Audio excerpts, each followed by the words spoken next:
welcome to another segment of my YouTube channel. I'm so pleased today to have with me the Honorable Dr. Senator Floyd Morris of Jamaica. Honorable Floyd is a blind man. He wasn't born blind. He became blind in high school, but that did not stop him from being successful in life. He completed his bachelor's degree. He now has a PhD, and of course, based on my introduction, he's also a senator in Jamaica. Honorable Floyd, please tell the people who you are and welcome to my YouTube channel. Disabilities. I was recently elected to the United Nations Committee on the Convention on the Rights of Persons with Disabilities. And I see myself as a passionate advocate for persons with disabilities all over the world. Thank you very much. Honorable Morris, how old were you when you became blind? Well, I got blind at the age of 20, some 31 years ago. What caused the blindness? Well, I had developed glaucoma whilst I was in high school at about age 13 when I was in grade 9. And there was a gradual deterioration of the sight from there on. I understand. I know. So for 20 years, you had a sight. Yes. So how? I had my perfect sight for 20 years. You know, being born totally sighted. So when you became blind, how was that experience for you, knowing that you had sight? Because there are some people who were born blind and never experienced sight. You had sight for 20 years. How it was a traumatic experience because, having born with the sight where you could see the world, I could see cars, I could play cricket, I could play football, I could run up and down as a youngster. And then here you have a situation where, I lost my total sight because of this eye disease, glaucoma, So it was really a horrific experience. The psychologists have said that, it's difficult for one to be born with blindness and adjust, but it is even more so difficult for someone who had sight and then developed blindness. It is really a traumatic experience. Wow, I cannot even imagine that. So after you became blind, you continue with your education, and how were you able to do that? Well, after I got blind, I was at home in St. Mary, which is a rural parish in Jamaica, for a while, not knowing where to turn to, because in those days, information was very sparse on the things that persons with disabilities could do, and all you think of were the negative things associated with persons with disabilities. Yeah. And so, I was at home for about 2 years. And then I got some information about the Jamaica Society for the Blind and what the organization is involved with. And I decided that I was going to try the organization because I never wanted to stay at home for the rest of my life and depend on family members. And I wanted to restart my education. And the only way I could do that is if I could get rehabilitation. And that I did through the Jamaica Society for the Blind, and restarted my education at the Michael Evening College, where I did my O and A-level subjects, and that qualified me for the University of the West Indies. So how long did you attend the Jamaica Institute for the Blind? How long did you attend? Well, the Jamaica Society for the Blind was an ongoing situation. I was there to learn Braille and basic mobility skills that that was a 6-month program, but I learned to read and write Braille within 5 weeks. And I was now on my way to evening classes at Michael with that new skill that I had developed in terms of writing Braille. How did you perform at Michael with your A levels? How did you perform? Well, I did extremely well at Michael. In the first instance, I did 3 O-level subjects: maths, English, and accounts. And I passed all 4 of them, including a distinction in accounts. Wow. And then I went on the next year to do 4 subjects, 2 A-levels and 2 ordinary levels. And again, I passed all 4 of them, including 2 distinctions in the O-level subjects. Wow, that is awesome. And after you completed Michael, what were your next steps?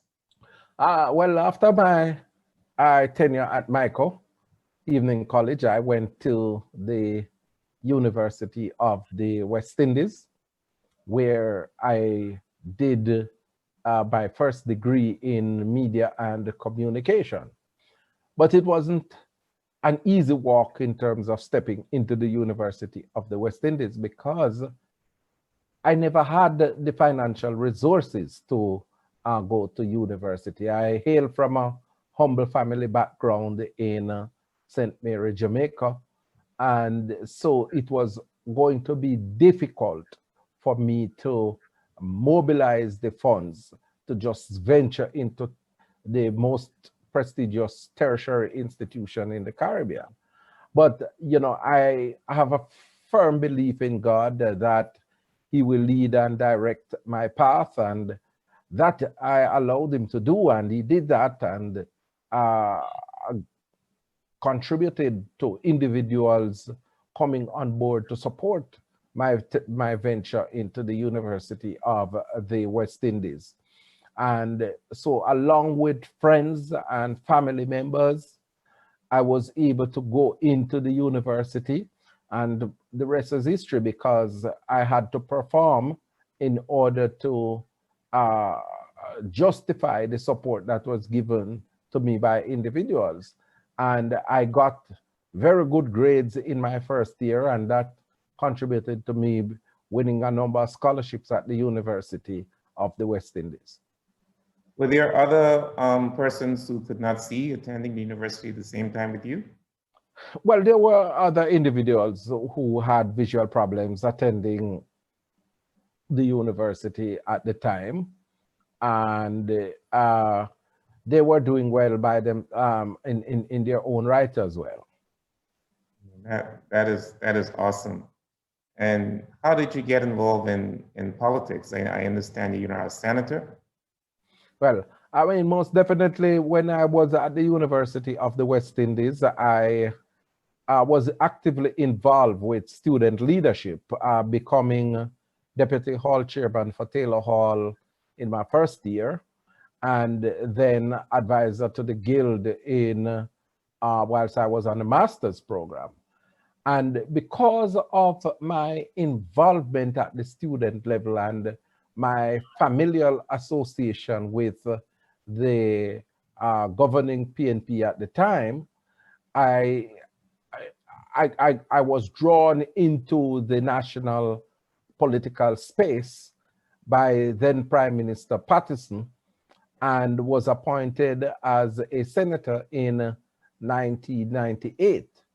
And from being appointed as senator, I did well in the Senate in the first 2-3 years, and he promoted me to a Minister of State in the Ministry of Labor and Social Security in 2001, and I served in that capacity until 2007.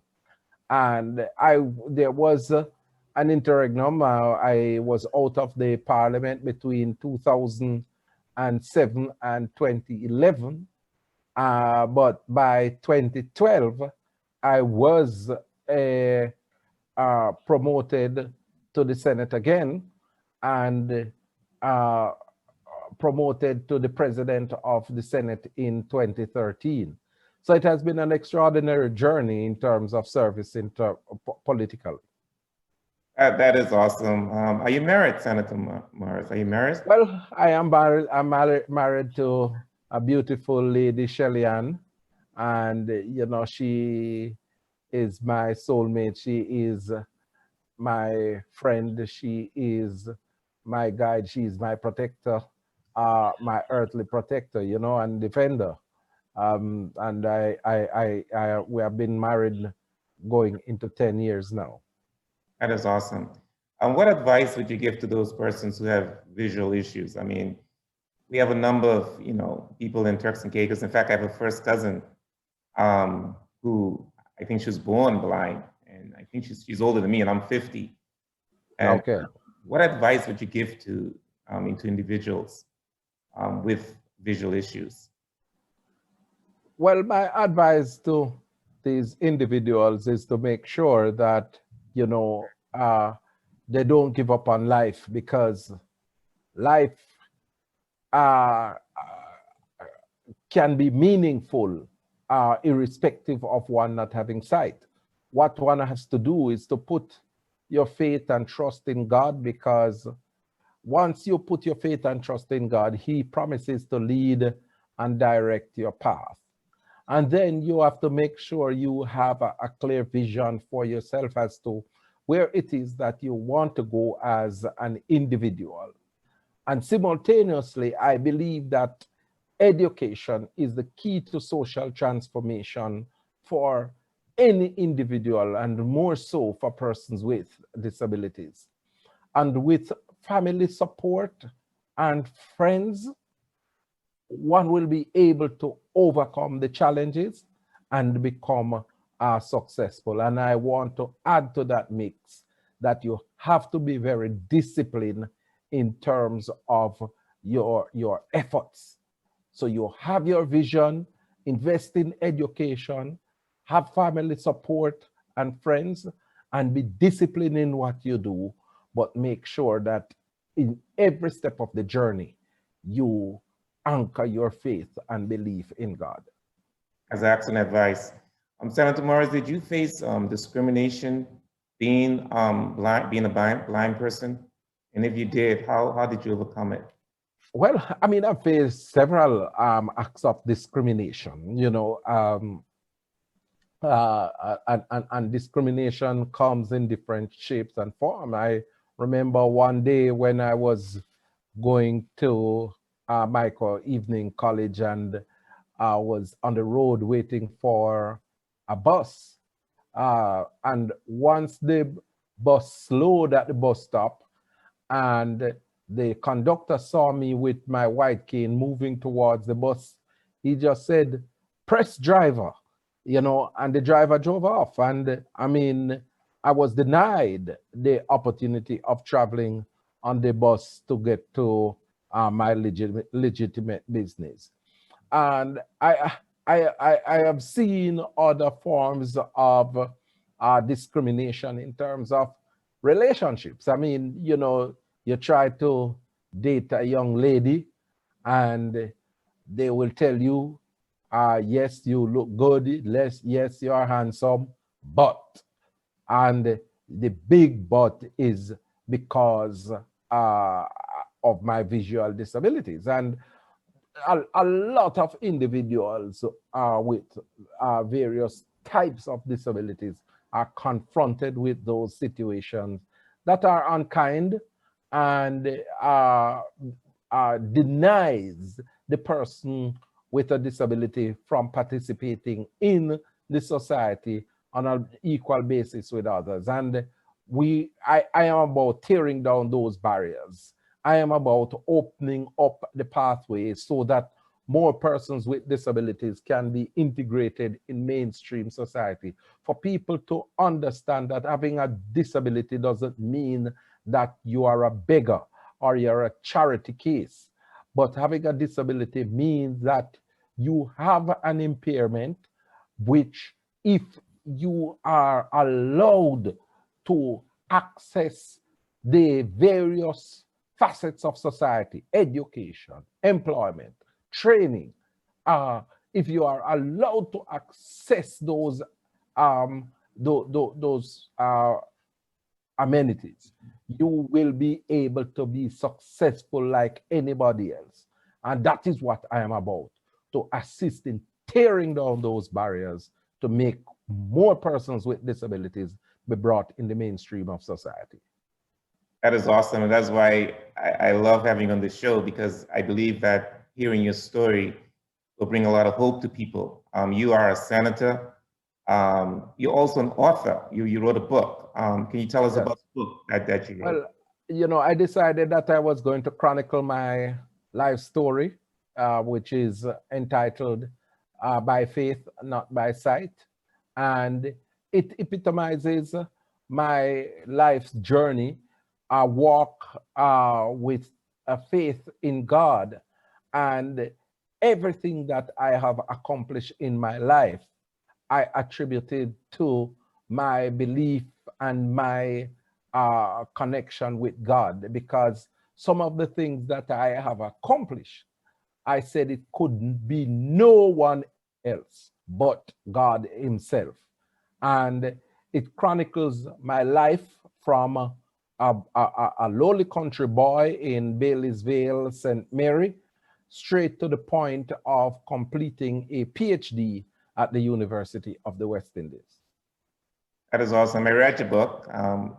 You're friends with my pastor, Bradley Enfield, and that's how I got to meet you. Yes. I love your book. Pastor Anfield is my very good friend. We were neighbors whilst we resided on Taylor Hall at the University of the West Indies, and he's my very good friend. Awesome. Yes, I know he is. And in fact, you came to Turks and Caicos. Yes, yes. Spoke at our church, and so we had an opportunity to meet you, and we also had an opportunity to read your book. Absolutely, absolutely. Senator Morris, when you tell us some of I know you say you want to break those cycles on discrimination. What are some of the things that you have done as senator and as a minister to bring about a change? Well, there are a number of things that have been done. When I became a minister of state, ensured that we participated in the negotiations on the Convention on the Rights of Persons with Disabilities at the United Nations, because that was very critical for us to make sure that in such a global conversation, Jamaica had a voice at the table. And that participation has led and contributed to me being elected to the august body of the Committee on the Convention on the Rights of Persons with Disabilities on Monday, November 30th, 2020. Then as Minister of State, I started the process of drafting legislation to protect persons with disabilities. That legislation took a number of years to come to reality, but thank God it was passed in the Parliament of Jamaica in 2014, whilst I was the president of the Senate. And then I have put in place some scholarship provisions to make sure that persons with disabilities are able to get a scholarship to attend the tertiary institution. We got deaf persons to drive on Jamaican roads. I introduced sign language interpretation in the Parliament of Jamaica so that deaf persons can tune in and see and listen to what is taking place in their parliament. We have ensured as well that in terms of the Universal Service Fund, we amended the legislation to make sure that persons with disabilities are a major beneficiary so that they can access modern technology through that institution. So there have been a number of initiatives that we have put in place to enhance the quality of life for persons with disabilities. Absolutely, those are great accomplishments and initiatives that you drove. So that is awesome. Um, Senator Helen Keller, I think her words were, let me see, I remember those words. She said the worst thing than being blind is to have sight and no vision. Mhm. What are your thoughts on that statement? Well, Ellen Keller's statement is a profound one because what she's saying that it is worse to be born sighted and lack vision. And you can't get anything more profound than that. And one of the things that happens is that individuals tend to confuse having sight with having a vision. A sight is the physical ability to see, but having a vision is having a clear sense of direction as to where you want to go in life and moving towards it. And it doesn't require you to have sight in order to have a vision.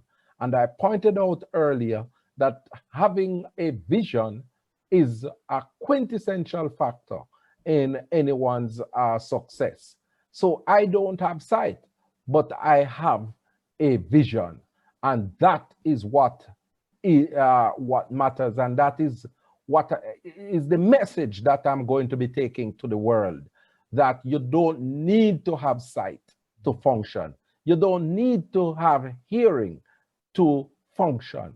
What you need is the understanding of society that, these individuals have a right to exist and that they have a right to participate. And if they allow them to exercise that right, then they will be able to actualize the vision that they have. Wow, that is powerful and it is profound as well. I just want to go back to the Institute of the Blind in Jamaica. The persons that are listening, I mean, what is the youngest age? How young can you be to attend that institution? Well, the Jamaica Society for the Blind caters to adult persons with visual disabilities, individuals who have developed blindness or visual challenges in their adult life. The Salvation Army School for the Blind now caters to children who are blind or visually impaired. And these are individuals below the age of 18. Okay, that's awesome because I mean, I'm quite sure this is informative for other persons who are outside of Jamaica who might want to, move to Jamaica, especially those parents who have children who are blind, who could perhaps, spend some time in Jamaica with their children so that they're able to, use, what do you call it, Braille? Braille, yeah. They will do that so they could progress, better in life. And so I just wanted to, that's why I wanted to throw that question. Well, I have seen individuals coming from other Caribbean territories to the Jamaica Society for the Blind to learn to read and write Braille at the institution. And I have also seen other individuals from other Caribbean countries going to the Salvation Army School for the Blind to learn to read and write Braille. So it's possible. Well, I want to thank you for this opportunity. I do not take this lightly at all. I'm quite sure you're very busy. So I appreciate the time that you have taken to be here with me today. With that said, do you have any closing remarks or do you have any other issues that we did not raise during this interview that you'd like to share with the public?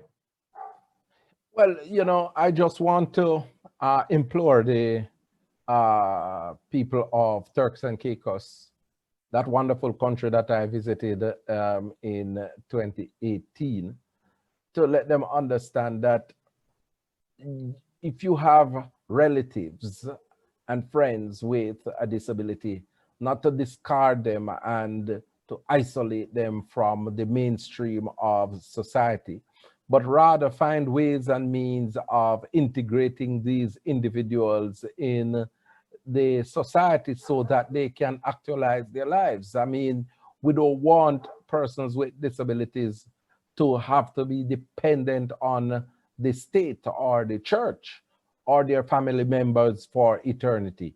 We want them to develop skill sets. We want them to develop their God-given talent so that they can become a part of the productive capacity of the society. And I stand ready in my various capacities, whether it be as CARICOM Special Rapporteur on Disability or as a member of the United Nations Committee on the Convention on the Rights of Persons with Disabilities, to advocate for the improvement of conditions for persons with disabilities throughout the world. Thank you for your closing remarks. And I just want to thank you again. For those who are watching the show, I hope that you are encouraged and you're inspired by this interview with all those Floyd Morris. This is a young man who became blind at a young age, but he didn't give up in life. You know, he pursued his A-levels and he went on to University of West Indies. He ended up getting a PhD. He's serving government. He's transformed institutions so they could accommodate persons with disabilities. So those of you out there who think you remain in the same state, you don't have to remain in the same state. Senator Morris is a great example that you could progress and you could be someone and you could achieve your goals, and that you don't, even though you don't have a sight, you can still carry out your vision. And so I hope that you are inspired and you do something about your life so that you could be a better contributing person to the economy and to society. You don't have to be depending on your parents or your friends and family, that you could be independent and you could help others as well. It doesn't matter if you're blind, you can still achieve a lot. Thanks again, Honorable Senator. Thank you very much. God bless you. All right, thank you.